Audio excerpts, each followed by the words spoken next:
ta moe whia o tuaga ta mai, alo me lau mari maani oni, ta pat ke hau e whonua, pia ko kore ke whamalo atu e ngahi tala whakatapu toa pe, o wha o atu pia mei he o fisi koia e siasi we Siriana tawa taina o Tonga i Australia ai au kilogo e office taka ua mo eiki. Whawhetai hoku lau mari e, o wake mo ka inga, pia ko whiawhia ke taritari re rei ki mautolu, ki e polo kalama koia o e whiawhini. I he whiawh koe ni, tau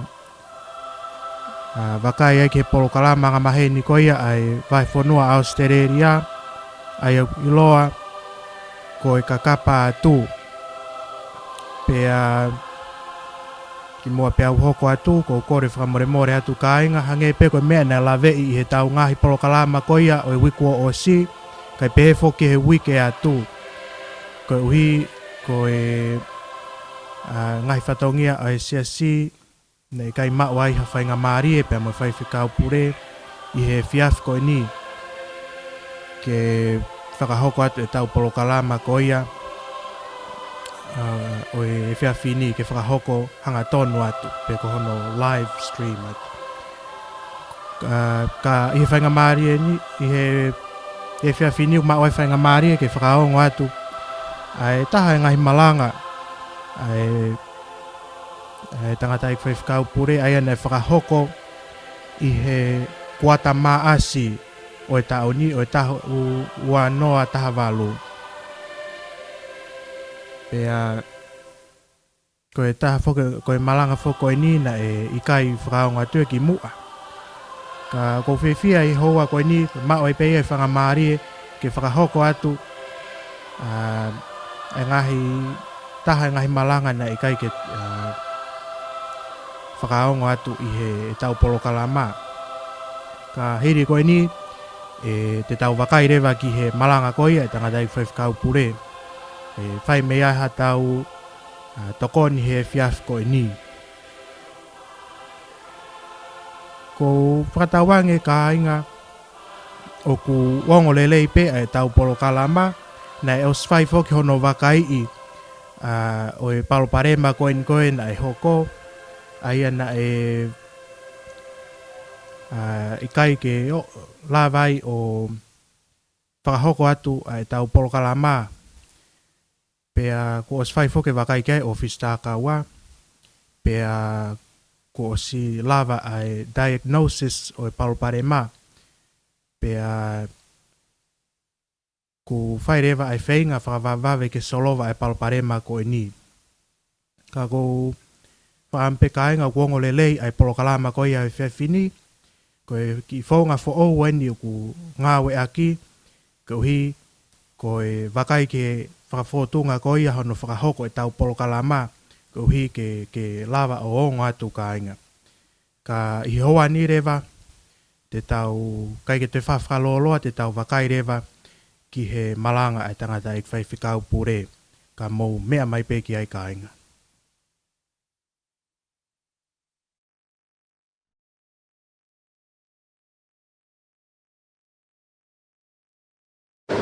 Sabe mo e a fio ai tota hai o tua ka mai me mo ala ko la mari manioni ta ko ki he ko ni ko ta ko ta ko i ke fai ai ta ma ko fia mai ni tua ta ko ki a o kai fa am ko ma huna ho ai ki ta ki ha ta o ga ma ka to ko la fa na ta pure ta ko ki secretario va conuaga mai ka ko dai whaifkau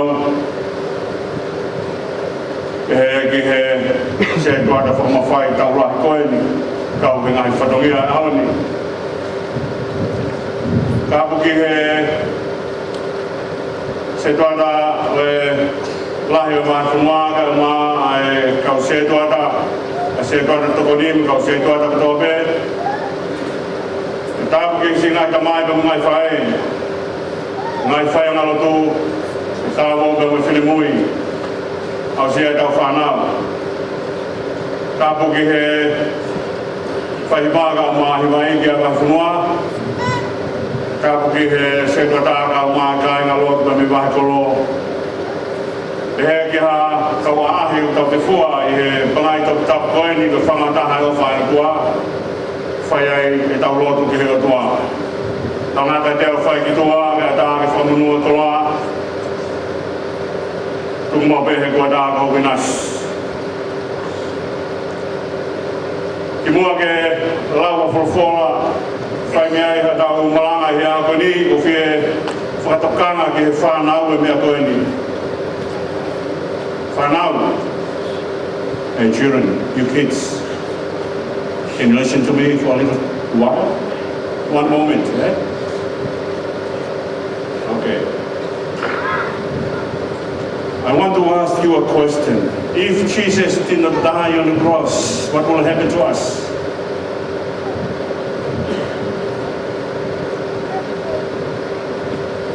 Kapana kai pekia si suha kolosi ka hame hoka ki tau tolu.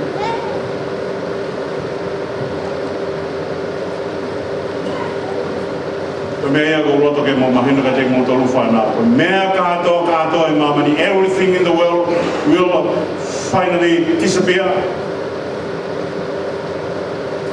There is only one thing that will continue on from this world to the life everlasting. Muhanga manatui na pekia sisu. Christ died on the cross so that we can be saved and go to our eternal home with our Father over there. Vervolgens ook even belangrijk jij van Honey. Oh je hebt me gekozen si su Christ en ik doe je sene van Fulmawa. We wat al maar wat vaar we zien. Kakatari si su que ik nou op he. O hosia dai mi gefala nangi van tama. Kwawe utalan. Bawe kai to ke kere te ngai ui te mate e te kataha i pia ka bawe mate te ne fua lahi ka vei mai whakamaua kia e whakawa ni pe langi anu hanga he ofa e o tua i kuna ai whiri whakamui o hatangata pe langi ofa e o tua Lang whahinga tangata ke tutu whakataha ka mga tua na kai ngāhe tangata ke lang ia te iape. Te hanga e hataha talamai ko mawea mamani ke pupure anga pene talamai hono lahi pene talamai ko nea o hui ko langi ko nau e langi e lea whakateo sia ko nea tolonga na mi mamani o tai ngata hange ko hewa na whai e wākolo tolonga tai ngata au whātua. Langi i hene tū whakautua o pau ke tolonga tai ngata. Ka mawahe o tua ba me tangata e aha langi.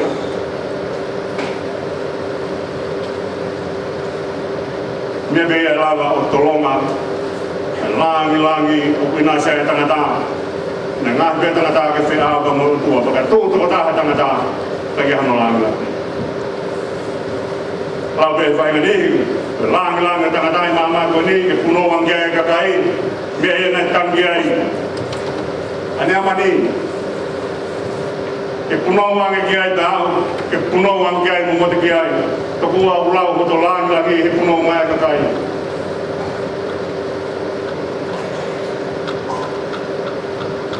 lang kon uhinga ka ya si su ha ni o kai ko hanga tal mai ai lang kon na hanga tuange ene a fio ka mo ta mai ko to ta ha tua o kai ko lang go ya ne hu ye lang go ya ko lang fe ko fa no ta mana ta mata o kai tala no si su ha ni ko arlo ni o tua tala no si su ha ni kamata ke fa lang ni fa no ta mata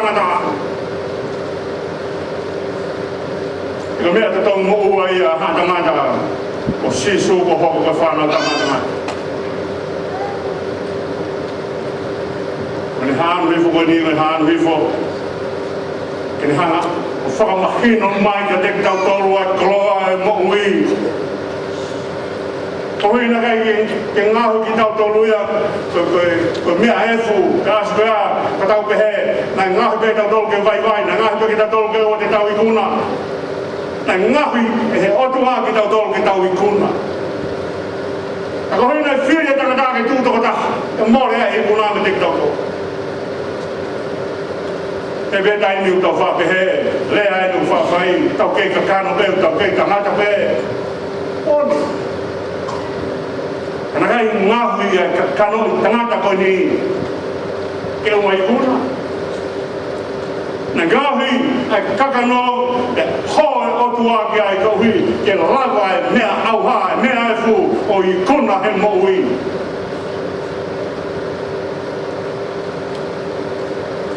dai men ko e ko ki mua re so ni he mai han fu ma wa ta no ke sa pa te pa me ai hai mai se so ka kalkalana e ka kai o le ana pau ke tai ngana ai oi mai ka mo la sa lo si unu mai ka kai ma mata ke tangata na te kia he a fa ka te fai si so no fora mo ui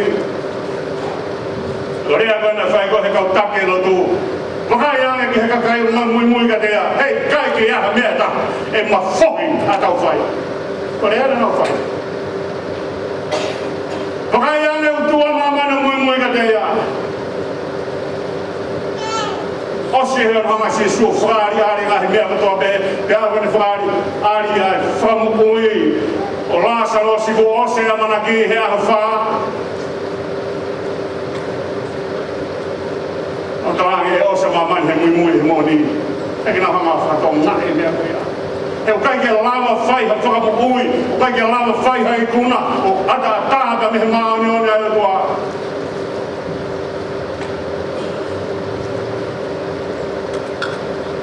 unu mai rewa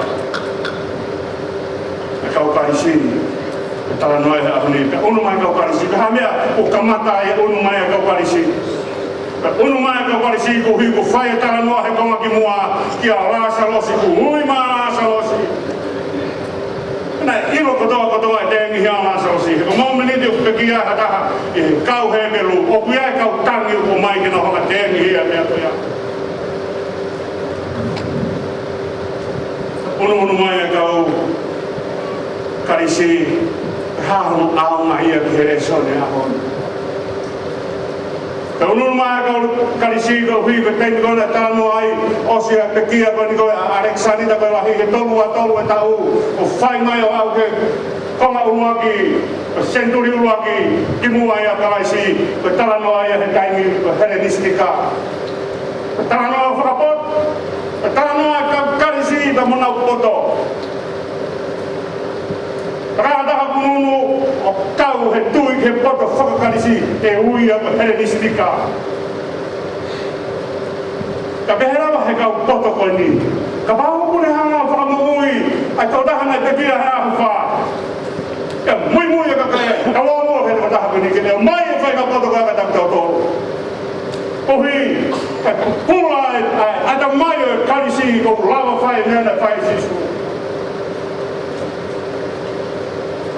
kena pun hampir kena ulang-ulang kena ke mai e mawhai ne whamui e kalasa o sihi kauhi kena lava whai e ngāwe ko ia kai tangi mui a mamani ke kau karisi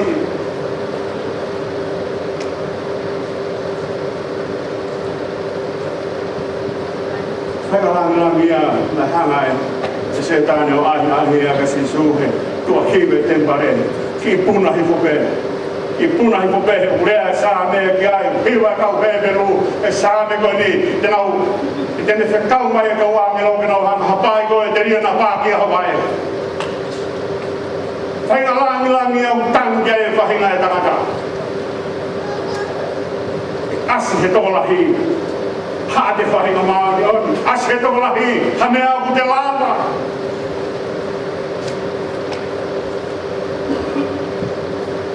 unu mai ko ni ko akau karisi ko na unu mai na tangi ke mau ko nga bot ke na la fai be fai sisu o rikan mui mama ni te no to ko me ia mulea ia paula ia korinto va he wa ki e ne hana ta mai ka te to tangi siu ki hamana ka tangi karisi ka me fa poto ka malana ke ta to fa sisu na ka fai ko poto fa tu ia pe puri mama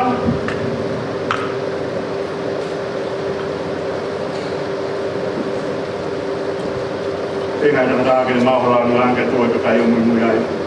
Ada ngah kau tolong kita faham tak kita kakak. Rai ngā mi tau tolu, ke tau taki ka mui mai ka kaia te tau tolu pa tuki lawa e tau lahi, koe lahi tangata he taimi un hanga peru ai ene mohui, ka te whaia ene mui, hana tāi upo ni ke mui pehe tua.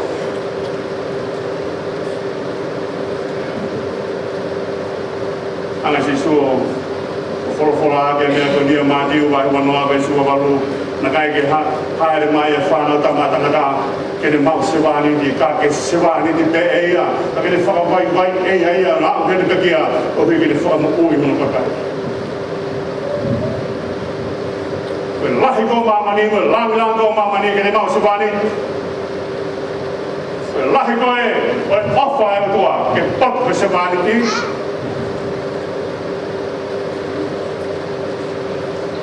Hanga si suo Tahan koe koe Filipe, whaingata ia, a nāta nia bungu Filipe he, no mai kia sisu, ke tāla ia bani kia sisu. Nā mai ko tāla Andelu ka mo Filipe, tāla ia bani kia sisu. Nā mai ko tāla atu, ai hau ai kau, karisi ke kumi ka te koe, tāla ngare wai sisu. Taini, ai whakalangangi e whanau kama tangata. He ku mau hala kau koto haamani. Kone e nei hawai whanau wendo a siwa e tara noa, e tohi ngāwe, nawa mai, e whanau a siwa ma mata ke ngāwe, o whai e paulawan hanga o turi ake tevolo. Whai e ne whakamui ake huapa sisu, e hawe toko e whanau a siwa e tarangi. Kao ngāwe ake e huapa sisu. Nāmai ko ngāwe ake huapa sisu ke turi e tevolo. Kai hola te volo me tangata, hau tangata me te volo turi o mea. Tahaka me inga tau punu hai ka sisu. Tahaka me inga tau unu ki ai. Whetaula ki ana o tangata ka mo sisu, whetaula ki ana he mea hanga sisu. O pelua ene mo i kere whetaula ki, e mo whina ngālo e tua kore tamai. Hanga whakamasiwai.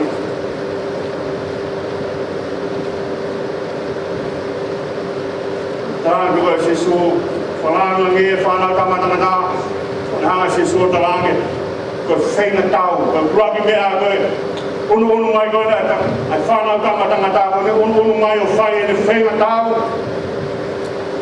Koe ne whaina tau unu whai, koe hanga o whakamaha hono kita, kotoa pe. O hi kan hanga ai e sinoi tangata ai a teia, a sinoi tangata nei tokoto he ao he o tua, kai ho he o tua ke ai. He kai ke ho ki ha tokotaha, si tua mai kua tokotaha, o whai te riha e aru. Pau ke te tokoto he ao he o tua, kai ho he o tua ke mea, ni whina ngaro ki hopu ke ai e he kweni.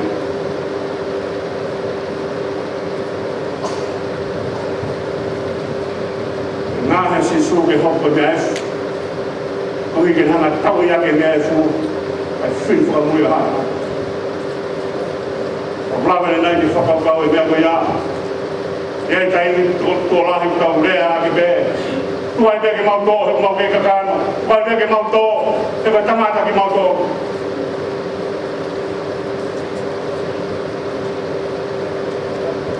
Kai ko ana whaia a heo sisu he tō whaka hanga e sisu o whakari ari na ngahu e mea e whuke i kuna. Ka hanga ena nei kuna i ka pau te tau lau. Ai teu ka lau me wahe walu whaolaki ai, ai ngahi tarea sisu na ne whai ki te wolo. Na ngahi ai mea e whuni ke i kuna. Na whakari ari koe langi e o whae tua ki ngahi sisu ka mea e whu.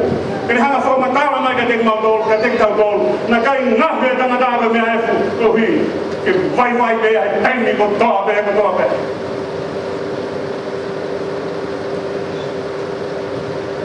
Whai e whakahamalanga ki he kuwhi e tau seda hoi kawhine e pana ku.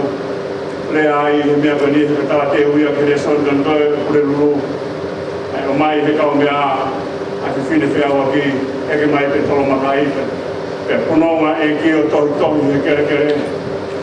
Punonga e ki o tohi he kere ka hāna uhima. Pe mahu inga e whukonga kere. A tangata mo whiwhino. ke iai ka whorowhora e o tu au tohi ai. Pare toki hoko ia e konga kere ka mea tapu ka mea i tūna. Tās kamane tōku tarangi te whine aru ona ki tau whaihau. He kos tohi e o tu ai o moui. Mea urea kia sheri, e taui ai whorowhora e o tu ai he loko e tangata.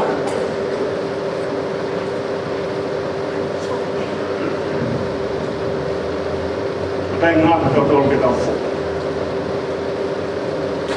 Hanga si sōwhari ari nei, ngā hui a koe mea e whu. Pare puke a whora e tua, tohi koe mea e whai ake i kuna e mea e whu.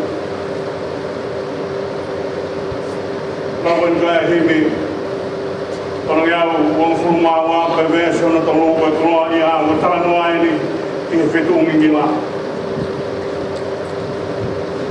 Kalau yang kena nof masih wafau, pemui cukup terbuat, karena aku mati dalam semua. Kalau me aina more men fahinga tanada. Kai hasi hefi malu mai dalam semua. Kahasi hefi malu mai fakamo mo. Lote tanada kene fau ene langi o kau tua.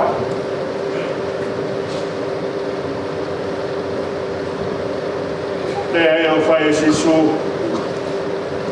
Me he motu maka o pāti mo sire ke sione, me ne talangi he pahi mua koe.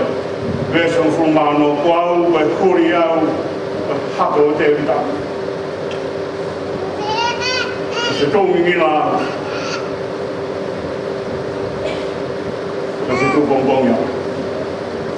Koe hangi hanga si su o whakatōki lano ia, peke ni tawa mai koe laia, hangi koe taimu tāno ai himi, si su koe lalahi, māma koe māmani. Ane hanga tāma i he motu maka ko pāti mo si hike mea koe la, e pio te ake e tohi tapu, ko si su, koe whetu bongbongi. Koe whetu ngingila. O kaunga whetu ka mo ka kai e mui ka te ia.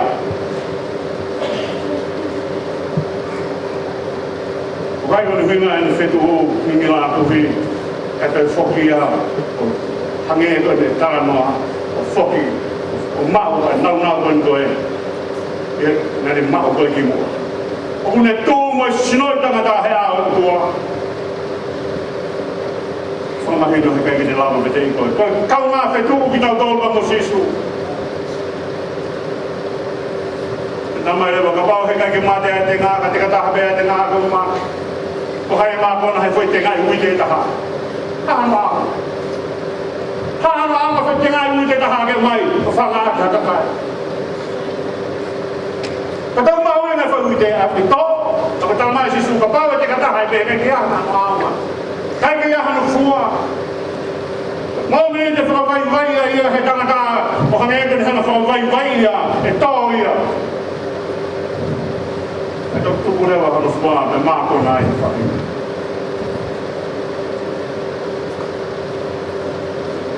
O kai ko whenga tau lahi tahi mamani.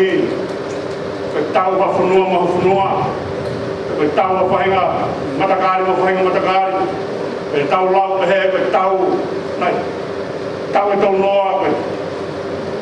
Nei, 30 years war, nei hoka i rope. Koe tala mai e tau e kau se tīmene lau senturi.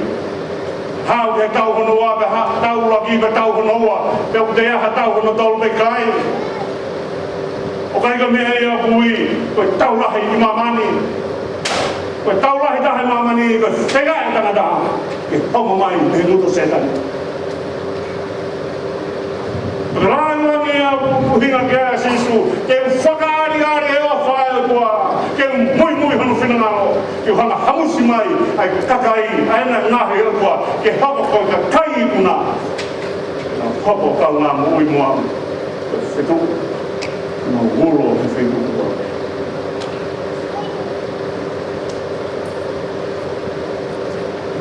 E tau, lake e tohi, Mea whakahaa pe tau i hamake tōne, mui whakaparanga amakere. Rea whakahebelu, o tau koe a te haere mai a sisu, o hanga e setane, o whakai ai e ngahi tui o mamani ki nau tū o whakawhetau ki heo tua. O haere mai a sisu o whai e tau, tau he make tone ama kere whamahino o wikuna e tua hanga si sua whakariari ai langi o whai o tua ia te koe na mau konga hano wa une whakariari ai une talamai e ngahi kovia ia ka ne whakalongo e he kai kene kumi hane tonu hia he kai kene piki hane tonu tene piki kene o wha tene piki kene o wha pare ake mo tōpa ni te taingo wha fua ai a sisu i he kolosi ko ne wha fua e he manawa e whanau hia e fui purea ma ka pao he kai kene fua kolosi e ke ha manawa ki whanau hia e fui purea ma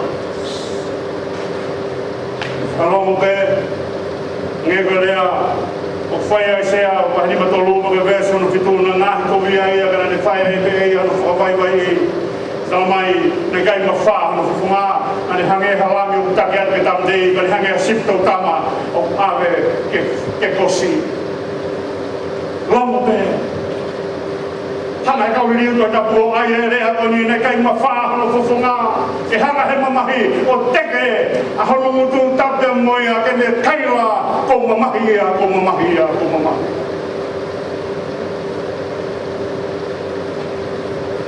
Fia maria be Ia sifto tama Lahia e ne ofa Ka mea iau hana he o tua kukuta e ne ofa ia te koe Ke kai tene hanu Ke taingi wau ofa e ofa Kai ke poto e ofa he hanu O kai ke poto e ofa he launga E whai anu hange ko lea Whai he ngai tamai ni ngai whai E ni e manau he tamasi Mea whakahela mungu koe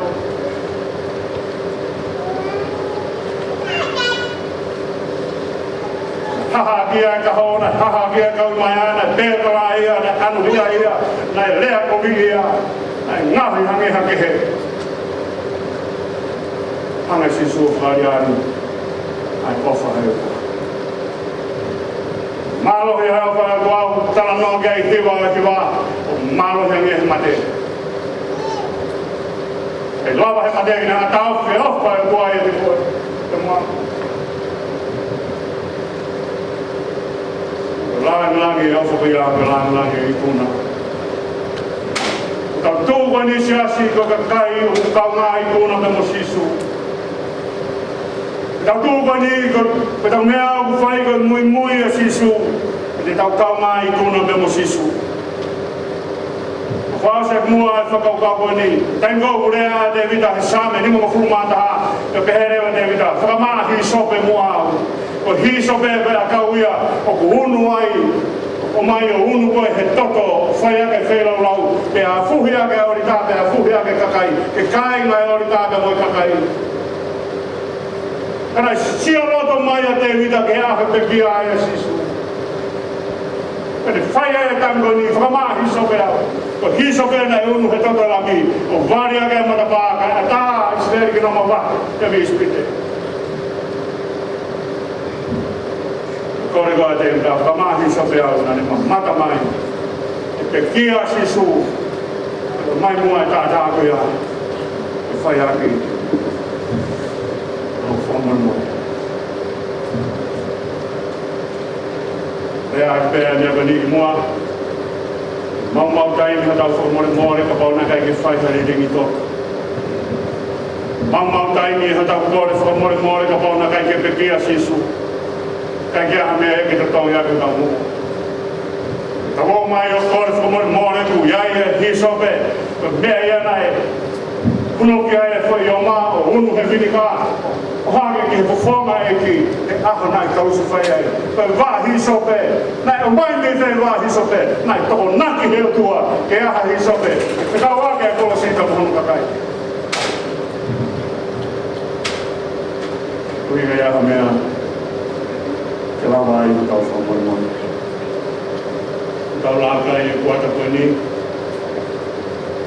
Kau mai ka inga me me api ko pēta ni te moe mounga kāre ware wahi kono ka tū whata. Ka koko ato kau ngā I kuna whata. Ka langi o ui ke I kuna. Ko hanga si so fari ari ko niu kai langi langi kuno mama mani ka tek tau tolu langi langi mo ui ke tau kau ngā kau whakataha mo si su ka tau lawa i kuna a mea katoa be moni ai lea whai te mta ahoi na ngā isi hoa ke tau whiwhia ke tau haka haka ke tau hiwa i te tolu whikono hindi me ena whai ke tau i whakai ke la mea e toa hea ka hanga hoku i mea katoa be toa ki mai ki tau tolu i tau tau ngā i kuna ka muna a funua o mua ko kai o pelo ta mui mui a siso ko hui ka foto e la i kuna ta i kuna a fil fa mui ko hui ka ta ka si ka wangi munu ia e ta mea ko te amen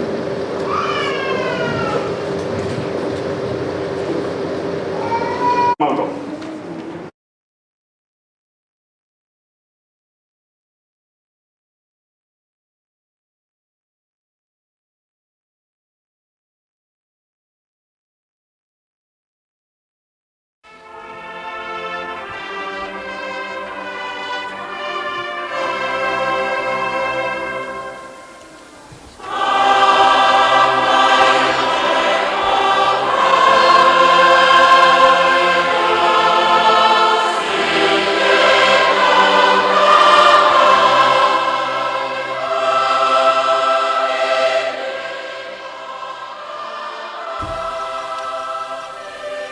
Hoik mo kai nga koe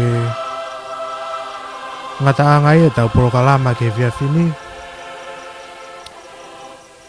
Koe hiri hamu wakai mai ki he taha ngan malanga ai tangata i whaifkau pure ai na e whakahoko ia i he aho sāpate koe taha walu o maa asi i he whakataha whakakuata ko ia ai wahenga sene ki maasi. Pea hange koe ne lawe ia ki i he kamataanga ko ia e tau porokalama e whewhini. Koe uhi koe mo ua e tangata i whaifkau pure.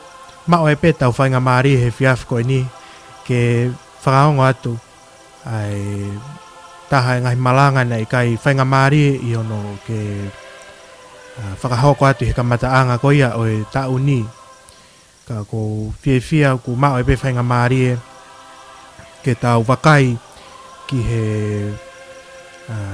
malanga ko ia ena e whakahoko i he kuata maa si patawange ku hongolele i pe tau porokalama ka inga whawhetai ke e ki maloho mo mea mai mo ke mui i ai tau porokalama ko ia ai kakapa atu ka pehefo ki he tākaua mo e ki malo ka inga ka ko kore whakamoremore atu ka pau o ku iai ha whakafotunga o e ngā weni pe ko e angahano whakahoko atu o e ngahi porokalama o ku ne ikai ke whiunga i ho mou mea mai ko kore whakamoremore atu ka inga. Ka e whawhetai pe ho mou ke loto lelei ke mou mea mai ki he tau porokalama. O atu e ai o whalahi pia mei he ofisi tākaua o i Saswe Siriana tau taina o Tonga i Australia. Ko awe ni Tonsen Havea, whakahoko atu e tau porokalama ko ia he whiawhini. Tawange ke mō mau ha e whiawhi o ku mohu keresi. Pea tawange whaitāpe kina i pe ki mautolu e he tau tamai mawhi. Pea mone tau whetuku atu ha keresi o ku lahi ko uhi ko hangai whatongia o ku hanga mai pea mei mui. Ka koe ngata angai e tau porokalama ke whiawhini ka ainga mo mea atua toa whātu.